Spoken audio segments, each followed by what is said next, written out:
Chers compatriotes, je viens aujourd'hui échanger avec vous sur un sujet particulier. Il s'agit du monkeypox en République démocratique du Congo. Nous avions évoqué précédemment le monkeypox dans un cadre général, mais j'ai tenu à ce que nous parlions de cette maladie ici en RDC. La variole de singe, c'est son nom initial. Aussi, on l'appelle la variole simienne. Elle a eu la dénomination du monkeypox et maintenant le mpox. En réalité, c'est une zoonose. C'est une maladie qui se transmet de l'animal à l'homme et également de l'homme à l'homme, interhumaine, et par contact direct ou bien par contact avec du matériel souillé. Et aussi, assez récemment, on parle de la transmission sexuelle du mpox. Donc, c'est une maladie qui se manifeste par de la fièvre, au-delà de 38,3, des maux de tête, des ganglions qui gonflent au niveau corporel, douleur dans le dos, douleur musculaire, une asthénie, et 1 à 3 jours plus tard, on a des éruptions cutanées, papillovésiculaires, comme on les appelle, qui peuvent apparaître au niveau du visage, au niveau génital et sur tout le corps, plante de pied, paume de main. Le premier cas humain a été retrouvé en RDC, ex-Zaïre, en 1970. C'était à Basankusu. Même si la maladie est connue depuis 1958 à Copenhague, c'est là où on a trouvé le virus, mais le premier cas chez un enfant de 9 mois, c'était dans le village Bokenda, dans le Basankusu, en 1970. Depuis là, depuis 1970 jusqu'à 2000, il y a eu des cas par-ci, par-là, comme on appelle des cas sporadiques dans la zone de Basankusu, dans la Chuapa. Durant cette période, la distribution de la maladie était limitée, car les gens étaient encore protégés par le vaccin systématique de la variole humaine, qui, elle, a été éradiquée en 1980. Un effort au niveau mondial, parce que cette maladie, la variole humaine, a été éradiquée grâce à une vaccination, et c'est le fait de la vaccination de la variole humaine qui s'est étendu sur les populations et les protégeant du mpox. Mais la collecte des données, qui a commencé en 2000, mais a vraiment pris son élan en 2002 jusqu'en 2024 maintenant, nous permet de dire que la maladie a progressivement augmenté dans toutes les provinces de la République depuis cette période, en termes de cas et en termes de décès. Et donc, à ce jour, 23 provinces sur les 26 sont concernées par le mpox. Ces 2 dernières années, on a découvert que le contact sexuel hétéro-homo et bisexuel était mis en avant dans la transmission de la maladie. Nous y reviendrons.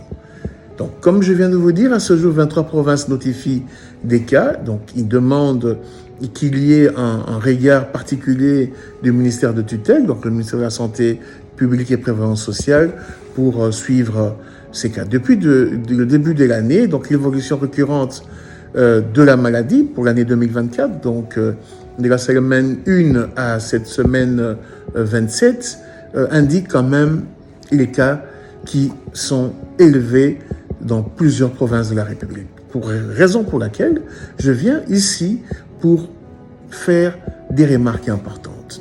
Nous avons 4 provinces les plus touchées. On a la province de l'Équateur qui a notifié depuis le début de l'année 5233 cas et 294 décès. Le Sud Kivu qui a notifié 1736 cas et 7 décès. Le Sankuru a notifié 1106 cas et 46 décès. Le Sud-Bangui a notifié 900 cas et 29 décès. Donc, pour ne parler que de ces 4 provinces, les cas sont élevés. Mais il y a la Chopo qui vient après avec 595 décès. Il y a la Chuapa également avec la Chopo vient avec 595 cas et 24 décès. Et la Chuapa avec 422 cas et 17 décès. La Mongala, 370 cas, 9 décès. Et le Maïndombe, 208 cas et 8 décès. Donc, on dit ceci. Depuis le début de l'année, le nombre total de cas de variole de singe Mpox dans notre pays s'élève à 11 164 cas et 447 décès. C'est trop. 11 164 cas et 447 décès. Je vous dis, c'est trop. Et c'est généralement réparti entre 4 provinces, l'Équateur, le Sud Kivu, le Sud du Bangui et le Sankuru. Donc, nous tenons à rappeler, à l'Équateur, c'est largement présent, la maladie est largement présente à Mbandaka, à Bikoro, à Bolengue également. Et au Sud Kivu, c'est la ville de Goma qui est concernée. Le Sankuru, c'est quasiment réparti de manière égalitaire. Et au sud du Bangui, c'est à Boudjala et également à Kungu et à Boulou. Et maintenant, il y a des cas qui ont été notifiés également à Guimena. Donc, on dit en résumé, donc la maladie, elle est là, en nombre croissant, avec des décès. La moyenne des cas, c'est souvent des personnes de moins de 15 ans. Donc la maladie touche quand même beaucoup les enfants. Et rarement aussi les enfants, les personnes de plus de 20 ans. Donc la situation actuelle du monkeypox est préoccupante. Elle touche 23 provinces sur les 26. Le nombre de la maladie est croissante. Nous craignons, et ça, je tire la sonnette d'alarme, que la maladie soit déclarée comme problème de santé publique à portée internationale. Si elle est déclarée comme problème de santé publique à portée internationale, donc il y aura un regard des organisations internationales plus accru. Parce que nous sommes à la frontière avec le Rwanda et le Burundi. Parce qu'il y a beaucoup de cas signalés au Sud Kivu. Au Sud Kivu, frontière avec les deux pays précités, et le nombre de cas de Mpox qui sont élevés. Depuis le début de l'année, c'est un troisième rappel, nous sommes à plus de 11 164 cas, 447 décès, donc un taux de létalité de 4%. Le ministère de la Santé devrait suivre ça de près pour pouvoir protéger nos populations et sauver de vies.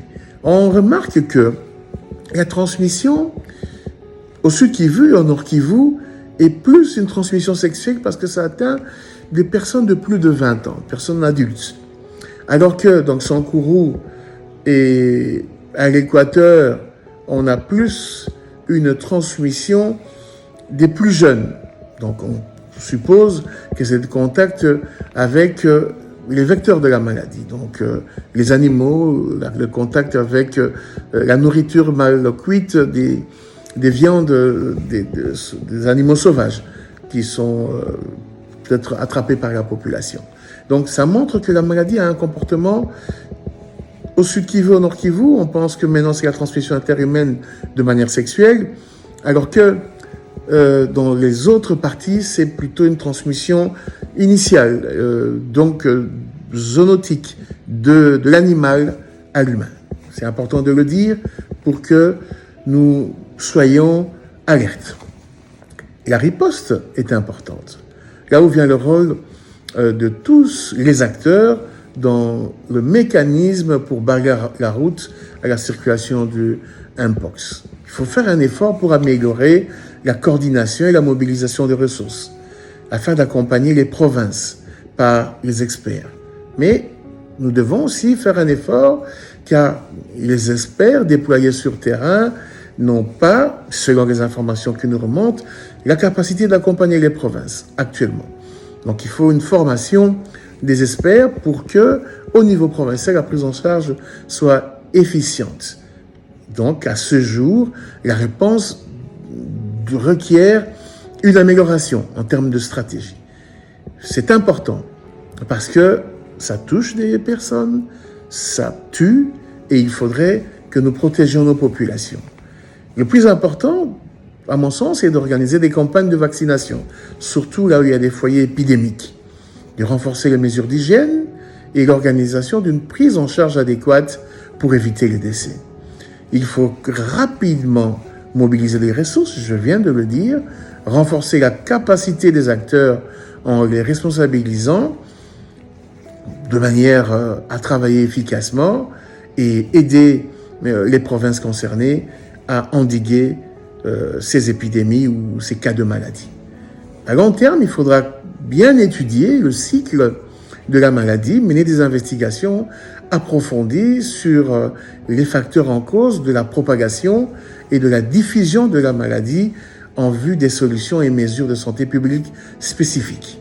Donc c'est important parce que aujourd'hui, notre pays est fortement exposé à la variole du singe, fortement exposé donc au Mpox. Il y a des cas énormes, il y a des décès et nous sommes dans l'obligation de tout mettre en œuvre pour empêcher l'évolution de cette maladie.